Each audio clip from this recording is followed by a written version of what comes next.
আসসালামু আলাইকুম প্রিয় দর্শক, আপনাদের সকলকে আমন্ত্রণ জানাচ্ছি। ছাত্র থেকে এক লাফে অন্তর্বর্তী সরকারের প্রভাবশালী উপদেষ্টা বনে যান আসিফ মাহমুদ সজীব ভুঁইয়া। চেয়ারে বসার দিনই পুরো দেশকে ঢেলে সাজানোর ঘোষণা দিয়ে সবাইকে তাক লাগিয়ে দেন। তবে প্রায় এক বছরে দেশ না সাজলেও সপরিবারে সেজে গুজে ফুলে ফেপে উঠেছেন আসিফ। এক বছর আগেও যিনি জীর্ণ পোশাকে ছিলেন মিছিলের সারিতে, তিনি এখন হয়ে উঠেছেন ব্র্যান্ডেড ফ্যাশন আইকন। নিজ এলাকায় আসিফের পরিবারের দাপট এতটাই যে ভয়ে তটস্থ স্থানীয় বিএনপি নেতারাও। স্থানীয় সরকার উপদেষ্টার চাচাতো ভাইয়ের মামলায় কারাগারে গেছেন কুমিল্লার মুরাদনগর বিএনপি ও সহযোগী সংগঠনের ১৩ নেতাকর্মী। অন্যদিকে ৫ই আগস্টের পর থেকে মুরাদনগর কাঁপছে আসিফ মাহমুদের বাবা বিল্লাল হোসেনের দাপটে। একই পরিবারের ৩ সদস্যকে হত্যা সহ এলাকায় দখল সন্ত্রাসের ঘটনায় নতুন করে সামনে এসেছে বিল্লাল হোসেনের নাম। প্রশ্ন হলো, দেশকে বদলে দেওয়ার কথা বলে আসিফ মাহমুদ এখন নতুন বন্দোবস্ত কায়েম করলেন। পুরো দেশে শান্তি প্রতিষ্ঠা করা দূরের কথা, তার পরিবারের দাপটে কেন কাঁপছে মুরাদনগরের মতো একটি উপজেলা? একের পর এক বিতর্কের ঝড় তুলেও কিভাবে দুর্দণ্ড প্রতাপে চেয়ার ধরে রেখেছেন তিনি?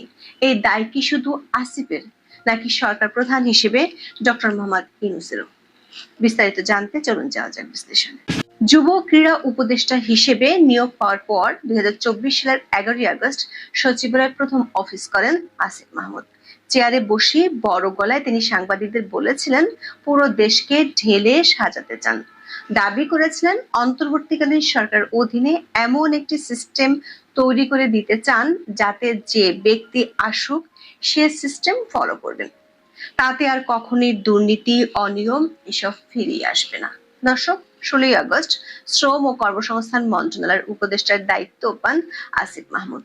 ওই মন্ত্রণালয় তার হাতে ছিল ১০ই নভেম্বর পর্যন্ত। দায়িত্ব পুনর্বন্টনের পর ১০ই নভেম্বর তিনি হয়ে যান স্থানীয় সরকার, পল্লী উন্নয়ন ও সমবায় মন্ত্রণালয়ের উপদেষ্টা। একই সঙ্গে আছেন যুব ও ক্রীড়া উপদেষ্টার দায়িত্বেও। ছাত্র থেকে রাতারাতি সরকার উপদেষ্টা বনে যাওয়া আসিফ মাহমুদের প্রভাব ও দূরত্ব বাড়তে সময় লাগেনি। কেবল তিনি নন, পরিবারের সদস্যদের বিরুদ্ধেও নিয়মিত বিরতিতে আসছে গুরুতর বহু অভিযোগ। তার বাবার দাপটে ত্রাসের রাজত্ব কায়েম হয়েছে কুমিল্লার মুরাদনগরে। ক্ষমতার চেয়ারে বসার প্রথম দিন দুর্নীতির সিস্টেম বদলে দেওয়ার ঘোষণা দেয়া আসিফের হেলিকপ্টারে চড়ে কম্বল বিতরণের বিলাস ব্যাপক সমালোচনার জন্ম দেয় ৪ মাসের মধ্যে। রাতারাতি তিনি পরিচিতি পান হেলিকপ্টার উপদেষ্টা হিসেবে। ডিসেম্বর উত্তরবঙ্গে ২০০ টাকা দামের কম্বল বিতরণের নামে মাত্র ৬ দিনে ২৮ বার হেলিকপ্টারে চড়ার রেকর্ড করেন তিনি। সরকারের পক্ষ থেকে সে সময় অবশ্য ব্যাখ্যা দিয়ে বলা হয়, উপদেষ্টা মহোদয় কম সময়ের মধ্যে সর্বোচ্চ পরিমাণ উপজেলায় জনসাধারণের কথা শুনতে চেয়েছেন, তাই তার জন্য এমন হেলিকপ্টার বিলাসের আয়োজন করতে হয়েছিল। দর্শক, হেলিকপ্টার বিলাস নিয়ে সারা দেশে সমালোচনার ঝড় ওঠার ঠিক একদিন আগেই দুর্নীতির বিরুদ্ধে জিহাদের ডাক দিয়েছিলেন আসিফ। দিনাজপুরে ২৫শে ডিসেম্বর এক সমাবেশে তিনি সবাইকে আল্লাহর ওয়াস্তে দুর্নীতি, চাঁদাবাজি ও দখলদারিত্ব থেকে দূরে থাকার আহ্বান জানিয়েছিলেন। অথচ তার মন্ত্রণালয় ঘিরে দুর্নীতির অভিযোগ সবচেয়ে বেশি। বিভিন্ন সময় হাক ডাক দিয়ে নাটক সাজানো আসিফ মাহমুদ নিজের জালেই ফেঁসে যান গত এপ্রিলে। ঘুষ, দুর্নীতি ও অনিয়ম সম্পর্কিত অভিযোগ ও পরামর্শ দেওয়ার আহ্বান জানিয়ে তিনি নাগরিকদের ইমেল পাঠানোর অনুরোধ জানিয়েছিলেন। এরপর ১১ই এপ্রিল পর্যন্ত মোট ৯০৯টি ইমেল পান আসিফ। এর মধ্যে বেশিরভাগ ইমেলে অভিযোগ আসে স্থানীয় সরকার মন্ত্রণালয়ের বিরুদ্ধে, যে মন্ত্রণালয়ের দায়িত্বে আছেন আসিফ মাহমুদ সজীব ভুঁইয়া। দর্শক, শুধু ইমেলে অভিযোগ নয়, গত এক বছরে আসিফের কথা ও কাজের মধ্যে ফারাকের বহু ঘটনা দেখা গেছে। গত বছরের ১৭ই নভেম্বর প্রকল্প বাস্তবায়নের ক্ষেত্রে সব ধরনের দুর্নীতি ও স্বজনপ্রীতি বন্ধ করতে কর্মকর্তাদের নির্দেশ দেন স্থানীয় সরকার উপদেষ্টা। এর ৫ মাস পরেই খবর বের হয়, কুমিল্লা এলজিইডির ঠিকাদারি লাইসেন্স নিয়েছেন আসিফের বাবা বিল্লাল হোসেন। বিষয়টি নিয়ে আলোচনা সমালোচনার মুখে বাতিল করা হয় সেই লাইসেন্স। আর উপদেষ্টা আসিফ বিবিসির কাছে দাবি করেন, তার বাবা সরল বিশ্বাসে ভুল করেছেন। ঘটনার জন্য সামাজিক মাধ্যমে ক্ষমাও চান আসিফ। তবে বাস্তবতা হলো, বিতর্কের মুখে লাইসেন্স বাতিল করা হলেও এলাকায় প্রতাপ কমেনি আসিফের পরিবারের। ব্যাপক দুর্নীতির অভিযোগে তার নিজ এলাকাতেই নিয়মিত চলছে বিক্ষোভ সমাবেশ। গত জুনের শেষে মুরাদনগরে এ ধরনের একটি বিক্ষোভ থেকে অভিযোগ করা হয় উপদেষ্টা পদ পাওয়ার পর থেকে আসিফ মাহমুদের পরিবার ও ঘনিষ্ঠজনেরা শত শত কোটি টাকার দুর্নীতি করেছেন। অন্যদিকে আসিফের পিএস মোয়াজ্জেম হোসেনের বিরুদ্ধেও দুর্নীতির মাধ্যমে প্রায় 400 কোটি টাকা আয়ের অভিযোগ ওঠে। মোয়াজ্জেমকে পরে অব্যাহতি দেওয়া হলেও তার বিরুদ্ধে তদন্ত চলছে দুদকে। তার বিদেশে যাওয়ার নিষেধাজ্ঞা এবং এনআইডি ব্যবহার বন্ধে নিষেধাজ্ঞাও দেওয়া হয়েছে।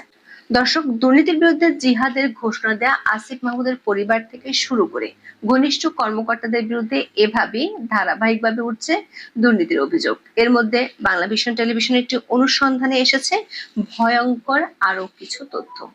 এতে দেখা গেছে আসিফের বাবা শুধু দুর্নীতি দখলের সঙ্গেই জড়িত নন, হত্যা, নির্যাতনের মতো গুরুতর অনেক অপরাধের সঙ্গেও রয়েছে সংশ্লিষ্টতা। বিল্লাল হোসেনের বিরুদ্ধে ভয়ভীতি ও হুমকি দিয়ে মানুষকে এলাকা ছাড়া করার প্রমাণও তুলে ধরা হয় প্রতিবেদনে। বাংলাভিশনের অনুসন্ধানে উল্লেখ করা হয়, কুমিল্লার মুরাদনগর উপজেলার বাঙ্গারা বাজারের কড়াইবাড়িতে ৩রা জুলাই কুপিয়ে ও পাথর দিয়ে থেতলিয়ে হত্যা করা হয় রুবি আক্তার নামের এক নারী ও তার ছেলে রাসেল এবং মেয়ে জোনাকিকে। এই ঘটনায় গুরুতর আহত হন রুবির আরেক মেয়ে রুমা আক্তার। এই ঘটনার মূল আসামি ইউপি চেয়ারম্যান শিমুল বিল্লাল সহ প্রধান আসামিদের সরাসরি প্রশ্রয় দিচ্ছেন উপদেষ্টা আসিফের বাবা বিল্লাল হোসেন। বাদীপক্ষের দাবি, এ কারণে পুলিশ কোনো আসামিকে গ্রেপ্তার করছে না। দর্শক, প্রতিবেদনে ক্ষমতার পট পরিবর্তনের 1.5 মাসের মধ্যে মুরাদনগরে আসিফের বাবার দৌরত্বের ভয়ঙ্কর একটি ঘটনা তুলে ধরা হয়েছে। 2024 সালের 17 সেপ্টেম্বর স্থানীয় আকুবপুর ইয়াকুব আলী ভুইয়া পাবলিক উচ্চ বিদ্যালয়ের ভারপ্রাপ্ত প্রধান শিক্ষক শিখা রানীকে মবের মাধ্যমে অপসারণের নেতৃত্ব দেন আসিফের বাবা। শিখা রানীকে নির্যাতনের ঘটনা সে সময় ছড়িয়ে পড়েছিল সামাজিক যোগাযোগ মাধ্যমে। এরপর নিজেই প্রধান শিক্ষকের চেয়ার দখল করেন বিল্লাল হোসেন। বাংলাভিশনকে শিখা রানী সেদিনের ভয়াবহ ঘটনার বর্ণনা দিয়েছেন। বলেন, ওই দিন তাকে স্কুলের একটি কক্ষে আটকে রেখে প্রথমে পদত্যাগের জন্য চাপ দেওয়া হয়। রাজি না হলে এক পর্যায়ে তার উপর নেমে আসে অমানবিক নির্যাতন। 6 ঘন্টারও বেশি সময় ধরে ওই কক্ষে অবরুদ্ধ করে রেখে বিবস্ত্র করেও চালানো হয় নির্যাতন। পরে তাকে স্কুল থেকে বের করিয়ে গ্রামের প্রধান সড়কগুলোতে ঘুরানো হয়। এর ভিডিও ধারণ করে ছড়িয়ে দেওয়া হয় সামাজিক যোগাযোগ মাধ্যমে। সেই ভিডিওতে শিখা রানীকে হেনস্থাকারীদের দলে উপদেষ্টা আসিফ মাহমুদের বাবাকে দেখা যায়। দর্শক, ওই স্কুলের টাকা আত্মসাতের অভিযোগে আসিফের বাবা বিলাল হোসেনকে 2014 সালে বরখাস্ত করা হয়। এরপর ভারপ্রাপ্ত প্রধান শিক্ষক করা হয় শিখা রানীকে। এই ঘটনার প্রতিশোধ নেওয়া হয় আসিফ মাহমুদ উপদেষ্টা হওয়ার পরে। নির্যাতনের ঘটনায় আসিফের বাবা বিল্লাল হোসেনের বিরুদ্ধে থানায় মামলা করতে চেয়েও পারেনি শিখা রানী। পরে আদালতে মামলা করা হলে সেটিও খারিজ করে দেওয়া হয়।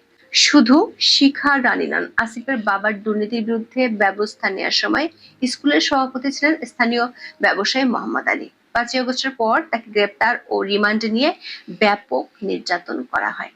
মোহাম্মদ আলী জানান, বিল্লাল হোসেন প্রধান শিক্ষক থাকার সময় সহকারী প্রধান শিক্ষক এবং তার সই জাল করে 5,25,000 টাকা আত্মসাৎ করেন। তদন্তে এর প্রমাণ পাওয়ার পর মাউসি তাকে বরখাস্ত করে। তবে 5 আগস্টের পর সেই বিল্লাল হোসেনই দখল করেন প্রধান শিক্ষকের চেয়ার। মোহাম্মদ আলীর অভিযোগ, তাকে চট্টগ্রাম থেকে পুলিশ দিয়ে ধরিয়ে রিমান্ডের নামে চরম নির্যাতন করা হয়। পরে আসিফের বাবার সহযোগী মাসুদের মাধ্যমে 30 লাখ টাকা ক্ষতিপূরণ এবং গ্রামে সামাজিক কোনো কাজে অংশ না নেওয়ার মুচলেকা দিয়ে ছাড়া পান।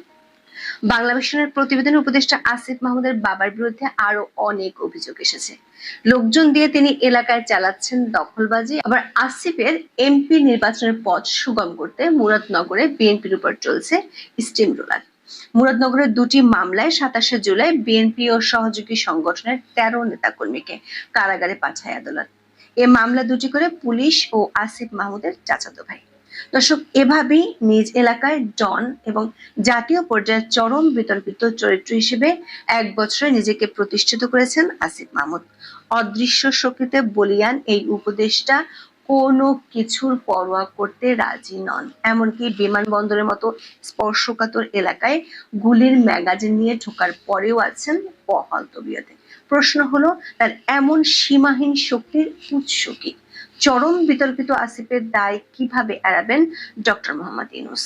এখন এই পর্যন্ত, সবাই ভালো থাকুন।